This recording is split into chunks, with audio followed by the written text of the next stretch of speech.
இன்னைக்கு நம்ம ஒரு vlog தான் பார்க்க போறோம். அதுல நம்ம வெஜ் லஞ்ச் மெனு தான் பார்க்க போறோம். இந்த சாம்பார் வந்து டக்குன்னு முடிச்சிடலாம். நம்ம எல்லா காய்கறியும் போட்டு வேக வச்சோமா தாளிச்சோமா இறக்கணுமா அப்படின்னு இருக்கும்.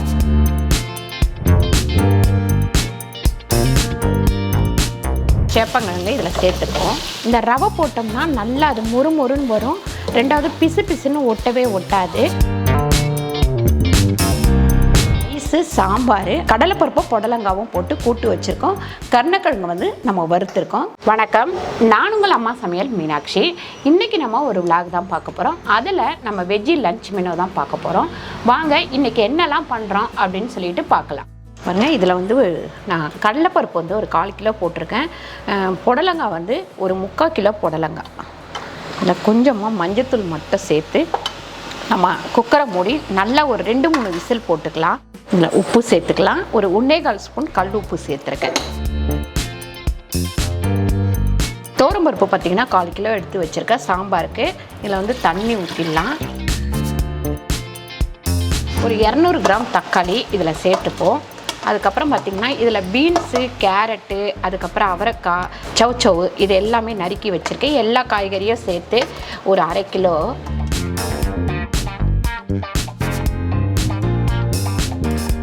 இதில் நம்ம ஒரு 1/4 டீஸ்பூன் மஞ்சத்தூள், பாருங்க பெருங்காய பொடி ஒரு 1/4 டீஸ்பூன் அளவுக்கு சேர்த்துருக்கோம்.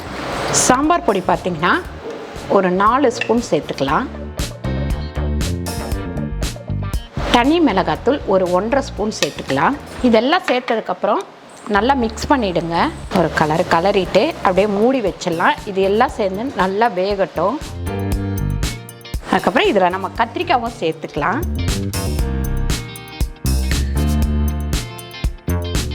பாருங்கள், சேப்பங்கிழங்கு பார்த்திங்கன்னா நான் நல்லா வேக வச்சு தோல் எடுத்து கட் பண்ணி வச்சுருக்கேன். இப்போ இதை வறுத்துக்கலாம். ஒரு 8 ஸ்பூன் அளவுக்கு எண்ணெய் போட்டுக்கலாம். ஏன்னா 1 கிலோ சேப்பங்கிழங்கு. பாருங்கள், கடுகு ஒரு 1/2 ஸ்பூன் சேர்த்துக்கலாம். அதுக்கப்புறம் 1 ஸ்பூன் அளவுக்கு நம்ம உளுந்து சேர்த்துக்கலாம். பாருங்கள், கடுகு உளுந்து செவந்தவுடனே நம்ம வந்து 1 கரண்டி அளவுக்கு நான் ரவை சேர்த்துக்கிறேன். இதில்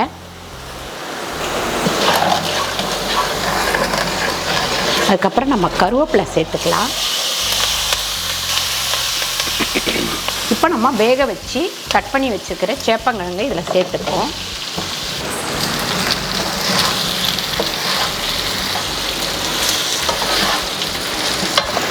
மஞ்சத்தூள் 1/4 டீஸ்பூன் மஞ்சத்தூள். சால்ட்டு பார்த்திங்கன்னா ஒரு 1.25 ஸ்பூன் சால்ட்டு சேர்த்துக்கலாம். இது கொஞ்ச நேரம் நல்லா ஹையில் வச்சு நல்லா வதக்கிக்கிட்டே இருக்கணும். கொஞ்சம் வதங்கினதுக்கப்புறம் நம்ம சிம்மில் வச்சு நல்லா முறுமுறுன்னு வர்ற வரைக்கும் வதக்கணும். இந்த ரவை போட்டோம்னா நல்லா அது முறுமுறுன்னு வரும். ரெண்டாவது பிசு பிசுன்னு ஒட்டவே ஒட்டாது. நம்ம சேப்பங்கிழங்குனா பிசு பிசுன்னு ஒட்டும் அப்படின்னு சொல்லிட்டு நினைப்போம். இந்த மாதிரி பண்ணிங்கன்னா உங்களுக்கு பிசு பிசுன்னு ஒட்டாது. பாருங்கள், இது நல்லா வந்து முறுமுறுன்னு வந்துருச்சு. பாருங்கள், இந்த மாதிரி நல்லா முறுமுறுன்னு வந்துருச்சு. இப்போ வந்து இதில் நம்ம காஷ்மீர் மிளகாத்தூள் 1 ஸ்பூன் சேர்த்துக்கலாம். இது வந்து கலருக்கு வேண்டி தான். அதுக்கப்புறம் வெறும் மிளகாத்தூள் ஒரு 2 ஸ்பூன் சேர்த்துக்கலாம். நல்லா இந்த மிளகா வாடை போகிற வரைக்கும் மறுபடியும் கொஞ்சம் நல்லா வதக்கி எடுத்துப்போம்.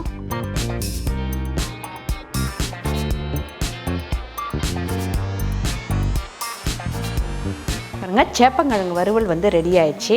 நல்லா மேலே முறுமுறுன்னு உள்ளே சாஃப்டாகவும் இருக்கும். இந்த மாதிரி பண்ணிங்கன்னா ரொம்ப டேஸ்ட்டாக இருக்கும். இதே மாதிரி நீங்கள் ட்ரை பண்ணி பாருங்கள். ஆனால் எல்லாத்தையும் ஒன்றா போட்டவுடனே நல்லா வந்து பருப்பு வெந்து காயெல்லாம் நல்லா வெந்துருச்சு.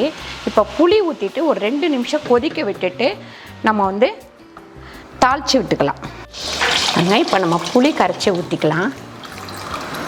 புளி ஊற்றுனதுக்கப்புறம் ஒரு கிண்டி நல்லா ஒரு கொதி வரட்டும். இப்போ இதை தாளிச்சிக்கலாம். நம்ம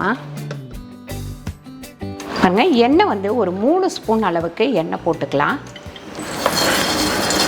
பாருங்கள், கடுகு ஒரு 1/2 ஸ்பூன், 1/4 டீஸ்பூன் பார்த்திங்கன்னா வெந்தயம். அதுக்கப்புறம் நம்ம தாளிக்கிறதுலையும் பெருங்காயம் கொஞ்சம் சேர்த்துக்கலாம். அடுத்து சின்ன வெங்காயம் வந்து பார்த்திங்கன்னா ஒரு 100 கிராம் அளவுக்கு சின்ன வெங்காயம். அதுக்கப்புறம் கருவேப்பிலை. நல்லா வெங்காயம் வதங்கினவுடனே எடுத்து சாம்பாரில் கொட்டிக்கலாம். இப்போ நம்ம வெங்காயம் நல்லா வதங்கிடுச்சு. இதை கொட்டிடுவோம். நல்ல ஒரு கொதிச்ச உடனே இறக்கி வச்சுருவோம். கொத்தமல்லி போட்டுட்டு இந்த சாம்பார் வந்து டக்குன்னு முடிச்சிடலாம். நம்ம ரொம்ப லேட்டாகும் அப்படின்னு கிடையாது. டக்குன்னு எல்லா காய்கறியும் போட்டு வேக வச்சோமா தாளிச்சோமா இறக்கணுமா அப்படின்னு இருக்கும். பாருங்கள், ஒரு 1.5 ஸ்பூன் கல்லுப்பு சேர்த்துக்கோங்க. இது வந்து நம்ம பருப்பு வேகும் போது போட்டால் பருப்பு வந்து நல்லா வேகாது. அதனால் நீங்கள் வந்து இறக்குன உடனே போட்டுடணும். இவ்வளோ லாஸ்ட்டில் போடணும் அப்படின்னு இல்லை. குக்கர் ஆஃப் பண்ணி ஓப்பன் பண்ணி கொதிக்க விட்றீங்க இல்லைங்களா, அந்த டைம்லேயே இந்த உப்பை போட்டுக்கோங்க. இதே கடாயில் ஒரு 3 ஸ்பூன் எண்ணெய் ஊற்றி கூட்டு வந்து தாளிச்சிக்கலாம். ஜீரகம் பார்த்திங்கன்னா 1/2 ஸ்பூன் ஜீரகம் சேர்த்துக்கலாம்.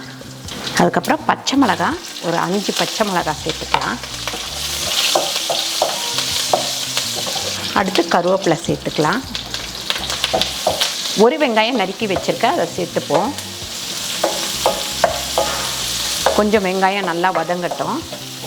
பாருங்கள், சாம்பார் ரெடி ஆயிடுச்சு. கொத்தமல்லி போட்டுட்டு இறக்கி வச்சுப்போம். பாருங்கள், வெங்காயம் நல்லா வதங்கினோடனே இந்த தக்காளி சேர்த்துக்கலாம். அதுக்கப்புறம் கொஞ்சமாக வெறும் மிளகாத்தூள் 1 ஸ்பூன் அளவுக்கு சேர்த்துப்போம். ஜீரகத்தூள் ஒரு 1/2 ஸ்பூன் அளவுக்கு சேர்த்துப்போம்.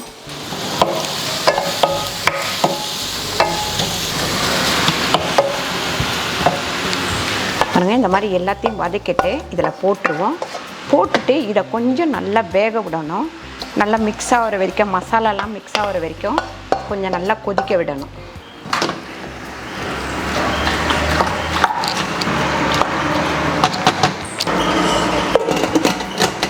பாருங்கள், குக்கரை மூடி வெயிட் போட வேணாம், வெயிட் போடாமல் வேக விட்டுடலாம்.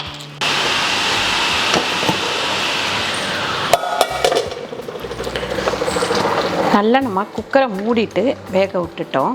இல்லை தேங்காய் வேணும்னா நீங்கள் திருவி போட்டுக்கலாம். நான் வந்து தேங்காய் போடல இன்றைக்கி. மேலே கொஞ்சமாக கொத்தமல்லி தூவிட்டு ஆஃப் பண்ணிவிடுவோம்.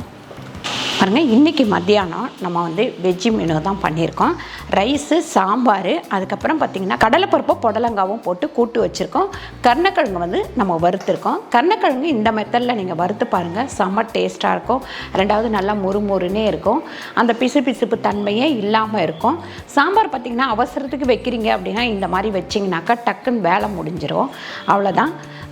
இந்த வீடியோவில் பார்த்திங்கன்னா உங்களுக்கு கொஞ்சம் போர் அடிக்கிற மாதிரியே இருக்கும். ஏன்னா ரமேஷ் பேசவே இல்லை, கோவத்தில் இருக்கான் ரமேஷ். ஏன்னு கேட்டிங்கன்னா காலையில் வந்து திட்டேன், அதனால் கோவத்தில் இருக்கிறாப்புல. சரி இருக்கட்டும், ஒரு 2 மணி நேரம் அந்த கோவம் இருக்கும். அதுக்கப்புறமா அடுத்த வீடியோவில் ஜாலியாக பார்ப்போம் நம்ம. இந்த வீடியோ உங்களுக்கு பிடிச்சிருந்தா லைக் பண்ணுங்கள், ஷேர் பண்ணுங்கள், சப்ஸ்கிரைப் பண்ணுங்கள், ஃபேஸ்புக்கில் ஷேர் பண்ணுங்கள், மறக்காமல் கமெண்ட் பண்ணுங்கள். நன்றி, வணக்கம்.